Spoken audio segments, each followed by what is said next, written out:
if you're not honest up front, you might just be delaying the inevitable. And Totally. the more time that goes by, the harder the letdown is, the bigger the heartbreak, right? Yeah. Well, I also find this is where it's really valuable to introduce the concept of making a request. Because there's a distinction between requests and demands. I think that neediness energy is more of a demand. Totally. You must do this so that I feel this. It's a lot of pressure, right? Yeah. And it assumes that that other person is not only willing, but capable of meeting this demand that you have. Yeah. You know, a good example of it is let's use the example you said of, well, if you are running late, my request is, can you at least give me a call as a heads up?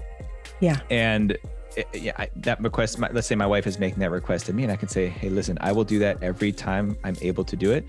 But sometimes I'm running late because I'm in a call with a client and I can't break. But what I will do is I'll take a pause and I'll send you a text message. I can't call you and let you know. But what I can do is I can send you a text. Does that work for you? And then then it's like, oh, okay, well, you really heard my need and you're not doing exactly what I suggested, but that works for me as long as I hear something from you. Right? It creates this dynamic of working together towards something versus, like you said, the more of a manipulative way to get what you want. Yeah, getting what you want. Totally. It is manipulative.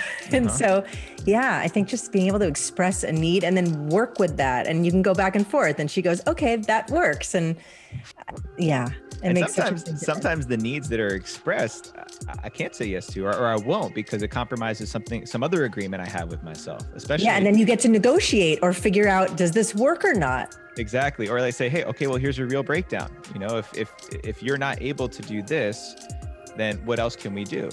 And, you know, obviously we're speaking in theoreticals here, but that might be where it's revealed that, hey, this actually is a deeper compromise of values. Yeah, I'm it's not not willing a good to compromise that part of myself, so it's not going to work out. Totally. I mean, there was a man I was with for a while, and I really just loved him. But for him, you know, he was a builder and he was always working on things and working late, and everything was last minute because there's problems with the houses. And for me, I know one thing that I know I need is a partner where, you know, we can have meals together. I know that you can you can commit to being home by 7 or whatever time, and that we can share meals together. For him, that was really stressful because his work was number one. And so it ended up, it's like, we couldn't continue because we were just in different places. And so it's so important to know, like, what do you need, you know, to be happy and fulfilled, and make sure you're honoring that. Yeah, which I know it's something that I know a lot of relationship coaches and people who are in the work like you are specifically encourage more of that upfront honesty, because if you're not honest up front, you might just be delaying the inevitable. And the more time that goes by, the harder the letdown is, the bigger the heartbreak, right?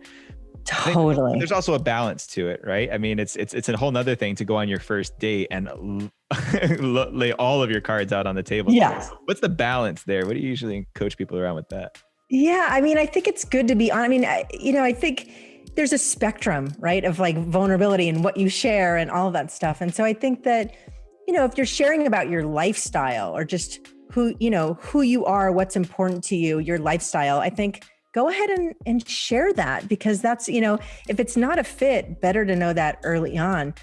But, you know, in terms of vulnerability and how authentic to be about things, I think there's a spectrum, you know, and it's maybe not the most appropriate time, or won't feel the best, you know, when you first meet someone, to go into the deepest trauma of your life and your deepest wounding. But maybe you share that, oh, I'm working with a coach on relationship stuff, or I see a therapist. Like, there's some vulnerability. You're sharing something that's true, but it's not, you know, it's not the deepest stuff. So I think, that's kind of what I see in terms of how to share in the very beginning. I think the thing I always think about is there's no formula to it. There's no manual on how to navigate it. You sort of just have to develop that calibration of your gut. What does your gut tell you? Does your gut tell you to share that? Yeah. Fire away. And then see, how did it work out? Okay, well, maybe, you know, I dial my gut back a little bit. Maybe that wasn't my gut. Maybe that was my desire to move fast and, you know, see what that is.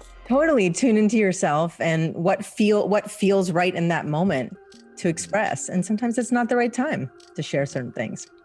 Beautiful. Yeah. But again, the lifestyle stuff, like if there's a man and he he doesn't want to be in a monogamous relationship. He wants to be able to date multiple women and have, that kind of situation. And he doesn't want to commit to one person. That's not his jam. I think definitely bring that up when you first meet someone, because that's important for them to know, Yeah. I think that's also something a lot of guys who are beginning to date are afraid of, is they imagine or they assume that all women who are dating are looking for a long-term relationship. And I think an important part for both men and women is to experience that short-term, unattached, maybe even dating multiple people with not being so attached, that there's something therapeutic in that.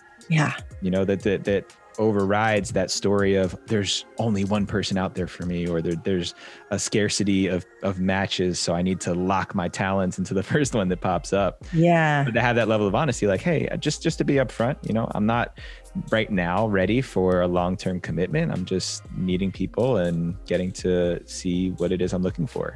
Are you open to that? I think it's so important. And there's going to be tons of people that will be open and others that are like, no. Right. And so, yeah, just share what's true for you. I think it's so important.